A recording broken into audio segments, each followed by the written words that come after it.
Mamma mia, Holger Rune, c'est vraiment le crack qu'on n'attendait pas par rapport à son début d'année. Franchement, il finit sa saison d'une façon tonitruante. C'est assez incroyable ce qu'il va faire. Il va renverser Novak Djokovic en finale du Rolex Paris Masters et au bout d'un jeu monumental de plus de 16 minutes, il va décrocher son premier titre en Masters 1000. Il met ainsi fin à une série d'invincibilité du Serbe qui restait sur 20 victoires consécutives. Et honnêtement, je trouve que c'est une excellente chose pour lui à l'approche de Turin. Et dans cette vidéo, je vais t'expliquer pourquoi. Jingle.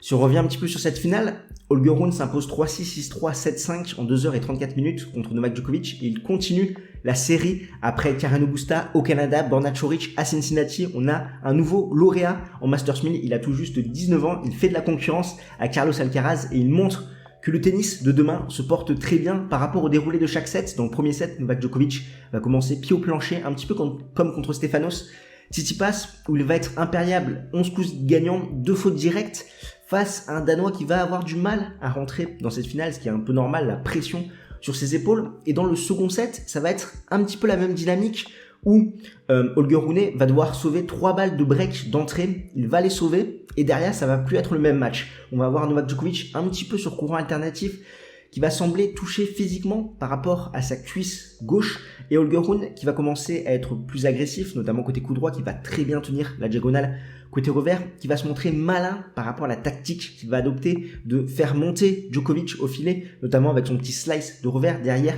il pourra soit le passer avec son excellente passing shot côté coup droit, ou Djokovic qui a fait des matchs un petit peu neutres, donc ça a été très payant de sa part, et il va prendre ce second set. Dans le troisième set, c'est pourtant Novak Djokovic qui va le mieux démarrer, il va faire le break à 2-1, il va se faire débreaker immédiatement, et là où on va avoir le tournant, ce jeu monumental, sachant que à 5-5, Djokovic va se faire breaker, Holger Rune va mener 6-5, et là on va avoir un jeu de plus de 16 minutes, où il va falloir s'accrocher, vraiment c'était irrespirable.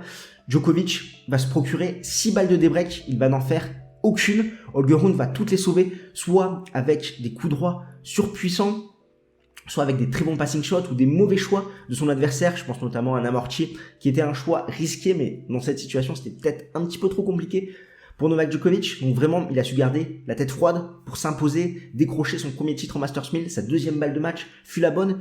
Et Novak Djokovic n'aura su sauver aucune de ces balles de break qu'il a eu contre lui cette semaine. Vraiment un petit peu le point noir de Novak Djokovic sur cette semaine. Également, sa seconde balle, 44% de points gagnés dans le deuxième set. Ça n'a pas été très très payant de sa part. Mais bon, ça reste quand même une très belle performance du Serbe qui a joué face à un joueur très intelligent, très malin, Holger Rune, par rapport à sa tactique qu'il a mis en place. Comme je te le disais, il a su se montrer agressif avec son coup droit, il a très bien tenu la diagonale côté revers, et contre Novak Djokovic, ça veut quand même dire quelque chose par rapport au patron qui maîtrise parfaitement le revers. Il a su l'attirer au filet avec son petit slice de revers pour attendre une balle qui pourrait attaquer. Également sur la fin de match où on sentait Djokovic toucher physiquement, de très belles amortis côté revers. Donc vraiment très malin Holger Rune qui aurait pu craquer dans ce dernier jeu, mais qui a su garder la tête froide et s'imposer dans sa première finale au Rolex Paris Masters. Donc franchement, chapeau au Danois qui est sur une incroyable série quand même depuis l'US Open. 23 matchs disputés, seulement 3 défaites. Finale à Sofia, titre à Stockholm,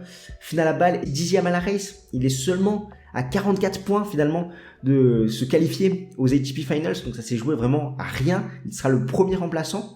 Et surtout, c'est le premier joueur hors ATP Finals qui gagne quand même 5 joueurs du top 10 de suite. Pour rappel, il a dû sauver 3 balles de match au premier tour contre Stan Wawrinka.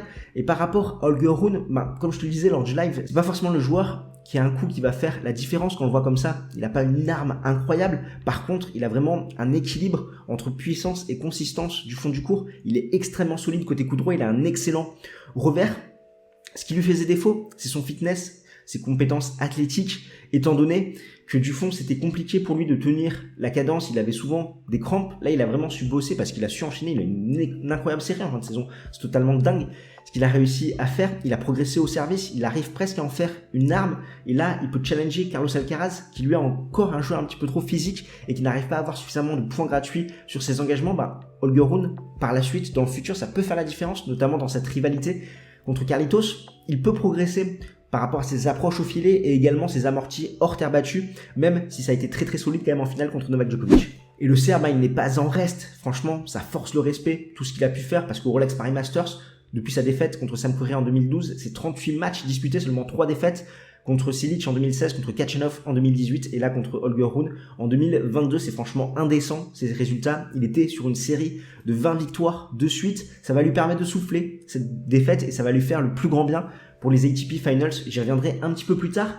Il sera 8e à la race et il fait taire ainsi les haters comme Cam Norrie, ces détracteurs qui disaient qu'il ne méritait pas sa place au Masters étant donné qu'il la devait uniquement à son titre à Wimbledon. Ben là, franchement, finir 8e à la race, c'est très costaud de la part de Novak Djokovic qui a joué seulement 10 petits tournois, qui n'a pas pu jouer 3 grands chelems. Enfin, il y en a un qu'il a joué à Wimbledon, mais il n'a pas eu de points, ce qui fait qu'il est passé à côté de 6000 points. Et comme je te le disais, il visera un 6e titre aux ATP Finals, là où il n'a plus gagné depuis 2015. Pourtant, à chaque fois, hormis en 2019, où il s'était fait sortir en poule, il arrive au moins en demi-finale, donc il a toutes ses chances d'aller loin et de s'imposer à Turin. Et cette défaite, franchement, ça va lui faire le plus grand bien. Pourquoi ? Parce que s'il avait gagné, il serait arrivé avec une série d'invincibilité à Turin, ça serait l'homme à battre, il aurait énormément de pression, et je pense qu'il n'aurait pas pu gagner les 2 titres coup sur coup. Là, cette défaite, ça va le remettre un petit peu en question, ça va lui enlever de la pression, il ne sera plus autant l'homme à battre. Ok, il a perdu en finale contre Rune, ça permet un petit peu de remettre les compteurs à zéro, et il va arriver très bon, très près aux ATP Finals. La seule inquiétude, c'est cette alerte qu'il a eue à la cuisse gauche, en espérant qu'en une semaine, ça puisse se remettre. Par contre, le fait qu'il n'ait pas gagné, ça fait qu'on peut avoir une poule de la mort avec Medvedev, Auger-Aliassime et Djokovic à l'intérieur, et ça serait Nadal ou Tsitsipas qui pourraient potentiellement se taper cette poule de la mort. Donc ça va être très intéressant à surveiller le tirage au sort qui aura lieu ce jeudi à midi. Donc vraiment bravo aux deux joueurs, beaucoup de respect pour Novak Djokovic qui fait quand même une saison de dingue malgré le fait qu'il n'ait pas pu disputer 3 grands chelems, en tout cas qu'on ne lui ait pas attribué les points qu'il devait par rapport à Wimbledon et qu'il soit passé à côté de 6000 points, et que là au Rolex Paris Masters encore une finale, c'était tout simplement incroyable de sa part. Et Holger Rune qui surprend tout le monde en cette fin de saison et qui sera très compliqué à aller chercher en 2023, à voir dans les grands chelems s'il arrive à passer le cap également, mais ça risque d'être très intéressant et le futur du tennis est entre d'excellentes mains. Et en tout cas, on avait eu un très bon pronostic de la part de JB. Je t'invite d'ailleurs à aller voir sa vidéo si tu n'as pas pu le voir par rapport aux différentes clés tactiques qu'il avait annoncées en pré-match. Et nous, on se retrouve dans quelques minutes en live avec Alex.